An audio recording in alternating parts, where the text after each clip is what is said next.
Great, good morning. Tema pada pagi hari ini adalah God's rebuke, painful at the beginning, sweet at the end. Teguran Tuhan sakit di awal, manis di akhir. Ya, teman-teman, saya mau mulai dengan satu kenyataan ya, yang mungkin tidak enak didengar. Manusia itu suka dipuji, tapi alergi ditegur. Setuju atau tidak? Ayo. Tapi saya mau tanya ya, ke Anda yang sedang nonton dan mendengar YouTube hari ini ya. Lebih bahaya mana? Ditegur atau dibiarkan salah? Lebih menakutkan mana? Sakit sebentar atau hancur selamanya? Mari kita bahas dengan hati yang jujur ya. Mari kita iris tipis-tipis ya. Orang zaman sekarang itu mudah tersinggung, sulit diajar, ya enggak? Seringkali kita melihat orang yang salah, tapi tidak mau mengakui. Ditanya malah yang terjadi apa? Ngambek, mutung, ditegur. Nah, apalagi ditegur, malah mutung, kecewa, dinasihati malah pindah gereja. Saya mau tanya ke Anda semua ya, yang sedang mendengar YouTube ini. Pernahkah Anda melihat orang seperti itu? Atau jangan-jangan itu kita dulu, ya enggak? Bisa juga. Banyak orang bisa pelayanan, bisa doa, bisa berkhotbah, bisa memimpin, tapi belum tentu bisa ditegur, ya enggak? Padahal ukuran kedewasaan rohani itu bukan seberapa besar pelayanan Anda, tapi seberapa besar hati Anda ketika ditegur. Teguran Tuhan itu bukan kemarahan, tapi kasih. Firman Tuhan berkata, Tuhan menghajar orang yang dikasihinya. Pernah baca firman ini? Gimana ayatnya? Ayo, Ibrani 12 ayat 5 sampai 6 ya. Perhatikan ya, dihajar karena dikasihi, bukan karena dibenci, bukan. Saya mau ajak Anda berpikir sebentar ya, kalau Tuhan tidak sayang, buat apa dia menegur? Ya enggak? Kalau Tuhan benci, dia tinggal diam dan membiarkan kita tersesat. Kata-kata bijak berkata apa? Rebuke is a gift in disguise. Teguran adalah hadiah yang disamarkan. Karena Tuhan melihat sesuatu yang kita tidak lihat. Dia tahu arah hidup kita. Dia tahu bahaya yang kita tidak sadari. Teguran adalah pagar. Supaya apa? Supaya kita tidak jatuh ke dalam jurang. Ada dua jenis orang ketika ditegur ya. Oke, saya mau cerita dikit ya. Ada dua orang pelayan Tuhan, sebut saja si A dan si B ya, saya tidak mau sebut nama lah, nanti ada yang tersinggung nanti. Dia mutung gitu, mutung akhirnya kecewa, nggak mau teguran sama aku. Ya ada, sebut saja ada si A dan si B ya. Keduanya sama-sama aktif, rajin ke gereja, rajin pelayanan. Suatu hari keduanya ditegur oleh pembimbingnya atau pembinanya lah ya. Si A tersinggung, ngambek, dan si A hilang 3 bulan. Pelayanannya drop, dan sampai hari ini rohaninya tidak pulih loh. Si B menangis, minta ampun, tapi dia memperbaiki diri. Hari ini si B jadi pemimpin yang dipakai Tuhan luar biasa. Pertanyaannya sekarang, untuk Anda. Kita mau jadi siapa? Si A atau si B? Ada ungkapan kata-kata bijak yang berkata, perhatikan, kata-kata bijak ini penting.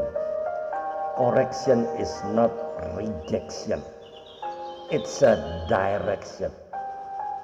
Teguran bukan penolakan, tetapi pengarahan. Mengapa teguran Tuhan itu menyakitkan? Sederhana, karena teguran itu menghancurkan ego. Sedangkan manusia itu hobi memelihara ego. Tapi saya mau tanya ya, bukankah penyakit itu harus dirawat sebelum semakin parah, ya enggak? Bukankah luka harus dibersihkan dulu sebelum disembuhkan? Kadang Tuhan menegur keras karena Dia tidak mau kita hancur lebih keras lagi. Teman-teman, coba jujur dalam hati Anda sekarang ya. Saya mau Anda jawab dalam hati ya. Jawab dengan jujur di dalam hati ya. Ketika ditegur, apa reaksi Anda biasanya? Membela diri, marah, menyalahkan orang lain, mencari kambing hitam, atau menerima dengan rendah hati? Dan jujurlah, kapan terakhir kali Tuhan menegur Anda lewat firman-Nya, lewat orang atau lewat peristiwa? Dan pertanyaan yang lebih penting, apa Anda memperbaiki diri atau mengabaikannya? Karena teguran Tuhan tanpa ketaatan itu sama aja tidak menghasilkan perubahan apa-apa. Karena teguran Tuhan itu adalah jalan pemulihan. Kalau kita mau jujur, hidup kita hari ini banyak dipulihkan bukan karena pujian, tapi karena teguran. Tuhan menegur supaya kita tidak makin jatuh, tidak makin jauh, supaya hidup kita tidak hancur, supaya rohani kita naik level, supaya karakter kita diproses. God's correction is His protection. Teguran Tuhan adalah perlindungannya. Saat kita mengaku dosa, Tuhan tidak marah. Tuhan justru memeluk dan memulihkan. Disinilah ya respon yang benar ketika Tuhan menegur. Ada 3 hal sederhana. 1, rendahkan hati. Jangan keraskan hati. Keras hati itu tanda belum dewasa rohani. 2, mengaku dan bertobat. Jangan hanya menyesal.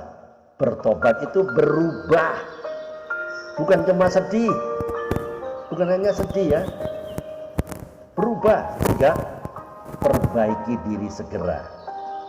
Karena pemulihan itu dimulai dari langkah pertama yang kita ambil. Jadi pesan moralnya, teguran Tuhan itu memang pedih. Tapi pedih yang menyelamatkan jauh lebih baik daripada kenyamanan yang menghancurkan. Jadi closing statementnya, teman-teman jangan takut ditegur Tuhan. Lebih baik luka sebentar karena teguran daripada hancur selamanya karena dibiarkan. Tuhan menegur bukan karena benci, tapi karena Dia mengakui kita sebagai anak. Dan seorang anak yang mau belajar pasti akan dibentuk menjadi pribadi-pribadi yang dipakai Tuhan secara luar biasa. Itu teman-teman, jawab secara jujur pertanyaan ini dan renungkan dalam-dalam ya. 1, apa respon Anda ketika Tuhan menegur melalui firman atau orang lain? 2, bagian hidup Anda mana yang Tuhan sedang minta untuk diperbaiki? 3, apakah Anda lebih menjaga harga diri atau hati yang mau diajar? 4, apa langkah pertobatan yang harus Anda lakukan hari ini? Ya, tolong jawab secara jujur dan renungkan baik-baik. Amin. Tuhan Yesus, terima kasih untuk teguran Tuhan yang mendidik kami, lembutkan hati kami supaya mau diajar dan dibentuk. Urapi kami agar berani mengakui kesalahan dan berubah. Pulihkan hidup kami dan jadikan kami anak-anak yang semakin dewasa di dalam Engkau. Dalam nama Tuhan Yesus Kristus kami berdoa dan mengucap syukur. Jika video ini, YouTube ini memberkati Anda, silakan dibagikan kepada teman-teman yang lain. Boleh di subscribe, comment, like, and share ya.